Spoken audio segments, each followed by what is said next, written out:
हज़रत इब्राहीम अलैहिस्सलाम ने कहा घर में गुजर बसर कैसा चल रहा है? कहती है बहुत बुरा, सुबह खा लो तो शाम को नहीं मिलता, शाम को खा लो तो सुबह नहीं मिलता। हज़रत इब्राहीम ने कहा मैं जा रहा हूँ, जब इस्माइल घर पे आ जाए तो उनसे कहना एक बुजुर्ग आदमी आया था, एक बूढ़ा आदमी आया था, उसने तुम्हें सलाम कहा है और एक मशवरा दिया है कि अपने घर की चौखट बदल लो। चौखट समझते हो ना? अपने घर की चौखट बदल लो। इस्माइल की बीवी कहती है बुढ़ा सटी आ गया, चौखट तो मेरी सही है, सर्दी में धूप भी आती है, गर्मी में हवा भी आती है, ये बुढ़ा कह रहा घर की चौखट बदल लो। इस्माइल अलैहिस्सलाम जब शिकार करके वापस आते हैं, कहा कि एक बुढ़ा आदमी आया था। आया होगा, हाँ, फिर सलाम का, अच्छा सलाम कहा, समझ गए कि मेरे बाप हैं जी, और पता नहीं, और कहा कि पता नहीं, वाली बहकी बहकी बातें कर रहा था, बुढ़ा था, सटिया गया था। नहीं बताओ तो क्या कहा उसने? कहा अपने घर की चौखट बदल लेना। कहा बीवी तुमने क्या कहा उससे? कुछ नहीं, उसने पूछा था घर का गुजर बसर कैसा चल रहा, मैंने कह दिया बहुत बुरा, सुबह खा लो तो शाम को नहीं मिलता, शाम को खा लो तो सुबह नहीं मिलता। कहो आए मेरी बीवी, वो बुढ़ा मेरा बाप था, तुम उसकी बहू हो, और उसने जो ये कहा कि अपनी चौखट बदल लेना, इसका मतलब ये है कि उसने तुम्हें तलाक देने का हुक्म दिया है मुझे। उसने इशारा कर दिया है कि घर की चौखट ठीक नहीं है। आपकी बीवी तो ऐसी होनी चाहिए, चाहे उसे खाना मिले या न मिले, हर हाल में वो अल्लाह का शुक्र अदा करे, और उसको ये कहना चाहिए कि हम हर हाल में अल्लाह के शुक्रगुजार हैं, उसने जिस हाल में मुझे रखा है ठीक है। लेकिन तुमने ये जुमले न बोलकर ये कह दिया बहुत बुरा हाल है, सुबह खा लो तो शाम को भूखी रहती हूँ, शाम को मिल जाए तो सुबह भूखी उठती हूँ। ये जुमले तुमने कहा, तुमने अपने रब की नाशुक्री की, अल्लाह की नाफरमानी की है, नाशुक्री की है, और मेरे बाप ने तुम्हें तलाक देने का हुक्म दिया है। अब तुम एक पल भी मेरे साथ नहीं रह सकती हो, मैं तुम्हें तलाक दे रहा हूं। इतनी सी बात पर तलाक? तुम तो अपने शौहरों से पता नहीं क्या क्या कह देती हो। जा, पूरे महीने की तनख्वाह मिल गई, फेयर एंड लवली कब की खत्म हो गई, अभी तक नहीं ला रहे, पाउंड्स क्रीम कब की खत्म हो गई, अभी तक नहीं ला रहे। जब से तुम्हारे घर में आई हूं परेशानी तो हूं, आराम मिला कब? या अल्लाह कितने खतरनाक जुमले हैं। इन जुमलों को जबान से कहने से पहले तेरी जबान कट के जमीन पर गिर क्यों नहीं गई? ये जमीन फट क्यों नहीं गई? तू इस जमीन के अंदर समा क्यों नहीं गई? कैसे ये जुमले तेरे मुंह से निकल जाते हैं?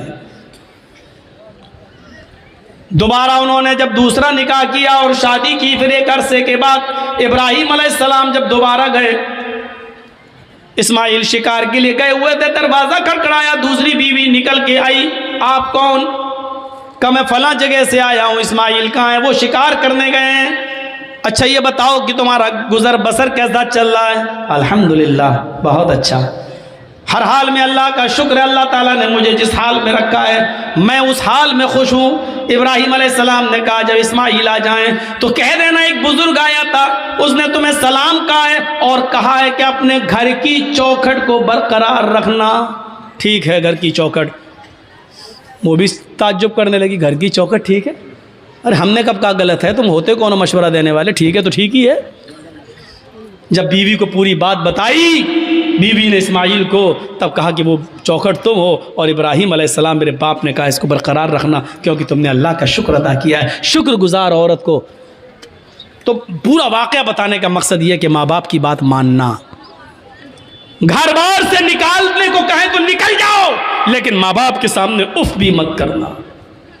कितने लोग हमसे मिलते, मौलाना मेरी औलाद मेरा कहना नहीं मानती, मौलाना मेरी औलाद मेरा कहना नहीं मानती। कुछ ऐसी तकरीर करना कि औलाद को कुछ असर हो। हज़रत उमर फारूक के पास एक शख्स आता है, हज़रत उमर फारूक के पास एक सहाबी आते हैं और कहते हैं कि अमीरुल मोमिनीन मेरा बेटा दिन पे दिन नालायक होता जा रहा है, दिन पे दिन मेरा बेटा नाफरमान होता जा रहा, उसको आप बुलाइए और उसको समझाइए। सुनो, इब्राहीम हज़रत उमर ने कहा अच्छा बुलाओ बेटे को। बेटे को बुलाया गया। हज़रत उमर ने कहा ये तुम्हारे बाप हैं? हाँ। खूब डांटा, शर्म नहीं आती? इस उम्र में अपने बाप को सताते हो, नाफरमानी करते हो, अपने बाप का दिल नहीं रखते हो, अपने बाप का काम नहीं करते हो। पूरा डांट चुके और जब थक गए डांट डांट कर हज़रत उमर, तब बेटा बोला अमीरुल मोमिनीन, अगर समझा चुके हो तो मैं कुछ बोलूं? कहाँ बोलो क्या है? अब मेरी भी कुछ सुनेंगे कि हाँ बिल्कुल तुम्हारी भी सुनेंगे। कहा ये बताइए कि सारे हक बेटे का ही है कि बाप के लिए ये करे? बाप के ऊपर भी कुछ जिम्मेदारियां हैं कि नहीं?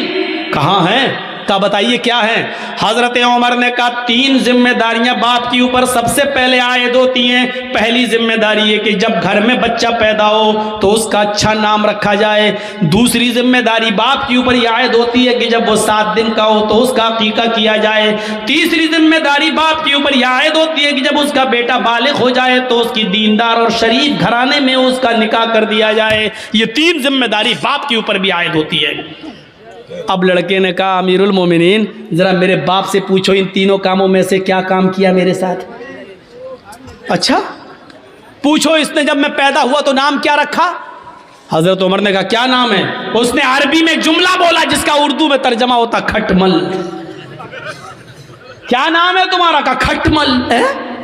कहिए नाम रखा है मेरे बाप ने। 7वें दिन का हुआ, पूछो अकीका किया? नहीं किया। और जब बालिग हुआ तो मेरी शादी भी कर दी, पूछो दीनदार लड़की से की? तो कहा कैसी लड़की से की? कहा डाइन से कर दी। वो हमें इसकी खिदमत ही नहीं करने देती है, वो कहती है हट, नहीं तेरा बाप बाप पे चल, वो हमें समझने ही नहीं देती। जब मेरे बाप ने ही मेरे हुकूक अदा नहीं किए तो मुझसे क्या उम्मीद रखी जा रही है? अब हजरत उमर ने बाप को डांटा। दोनों तरफ हैं इस्लाम के मामलात, लेकिन माँ बाप को एक दर्जा हासिल है। कुछ दुनिया में ऐसे लोग भी गुजरे हैं कि जब मामून रशीद का इताब आया, खलीफा जब मामून रशीद का इताब आया तो यहया बरमकी और उसका बेटा फजल बरमकी और उसका बेटा यहया बरमकी, ये दोनों के दोनों मामून रशीद के इताब में आ गए और जेल में डाल दिए गए। फजल बरमकी और यहया बरमकी, बाप बेटे दोनों जेल में डाल दिए गए। बाप बहुत बूढ़ा हो चुका है, सर्दी की रात है, फजर की नमाज में बाप को वुजू बना के नमाज पढ़ना है। बेटा देख रहा है कि जेल में गर्म पानी का इंतजाम नहीं है, क्या किया जाए? तो बेटे ने तांबे के लोटे में इशा की नमाज पढ़ने के बाद पानी भर लिया और अपने बाप को सुला दिया कि अब्बू आप सो जाइए। उस जेल के अंदर यहया बरमकी सो रहे हैं और उनका बेटा फजल बरमकी तांबे के लोटे में पानी लेकर अपने पेट में लगा लेता है। इशा की नमाज के बाद अपने पेट पर वो पानी के लोटा लगा लेता है, तांबे का लोटा, और फजर की आजान तक लगाता है कि पेट की गर्मी से इस ठंडे पानी में कुछ गर्मी आ जाए, इस तांबे के लोटे में कुछ हरारत आ जाए, और सुबह जब फजर की नमाज में मेरे बाप वुजू बनाए तो मैं थोड़ा गर्म पानी अपने बाप को दे सकूं। अपने बाप के गर्म पानी के लिए रात भर तांबे के लोटे को अपने पेट से लगा लेता था और फजर की नमाज में अपने बाप को कदरे गर्म पानी दे दिया करता था। ऐसे ऐसे फर्मा बरदार औलाद भी निकली है। हम किन में हैं अपने आप को ढूंढें और तलाश करें और गरीबानों के बटन खोल के देखें। हम सोच तो सकते हैं ना हम किस में हैं, नाफरमानी करने वालों में या इसमें फर्मा बरदारी करने वालों में। वक़दा रब्बुका अल्ला ताबुदू इल्ला इय्याह व बिल वालिदैनि इहसाना, अल्लाह के अलावा इबादत किसी की नहीं और इबादत के फौरन बाद माँ बाप के साथ एहसान करो। व बिल वालिदैनि इहसाना, मैं बड़े ताज्जुब में था कि अल्लाह ने यहाँ पर एहसान क्यों कहा है। एहसान के अंदर हर नेकी शामिल है।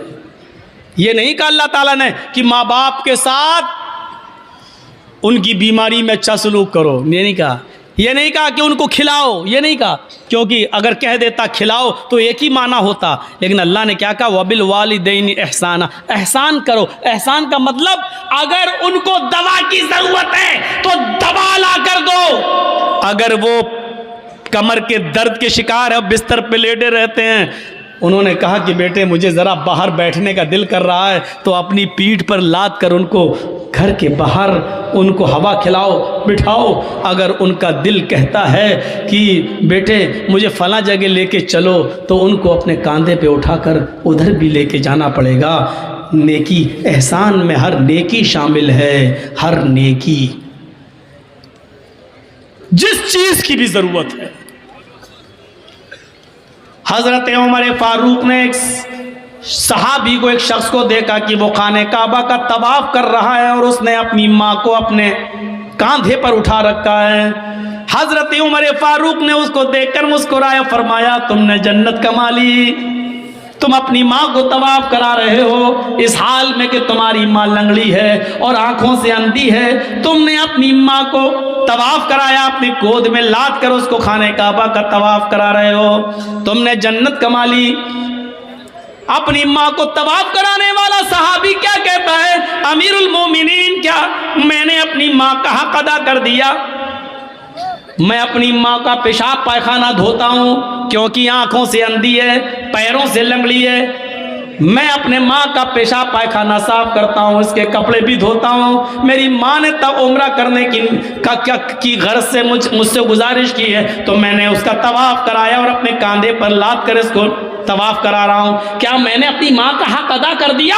हजरत उमर मुस्कुरा कर कहते हैं, अपनी माँ के हक की अदायगी की बात करता है। तेरी माँ जब तुझे पैदा कर रही थी, तुझे जन रही थी, तुझे अपने पेट से बाहर निकाल रही थी और उसको जनते वक्त पैदा करते हुए जो तकलीफ एक औरत को होती है, जब उसको वो तकलीफ हो रही थी और उसके मुंह से जब पहली चीख निकली, आह, जब तू अपने माँ के पेट से बाहर आ रहा था और दर्द की वजह से जब तेरी माँ कराई, चिल्लाई, उसने कितनी चीखें मारी है मुझे पता नहीं, उसने कितनी आवाजें दी है मुझे पता नहीं, लेकिन दर्द की पहली आवाज जो उसके मुंह से निकली, आए मेरे दोस्त, अभी तो तूने अपनी माँ की उस पहली आवाज का भी हक अदा नहीं किया, उसकी पूरी जिंदगी का तू हक क्या अदा करेगा?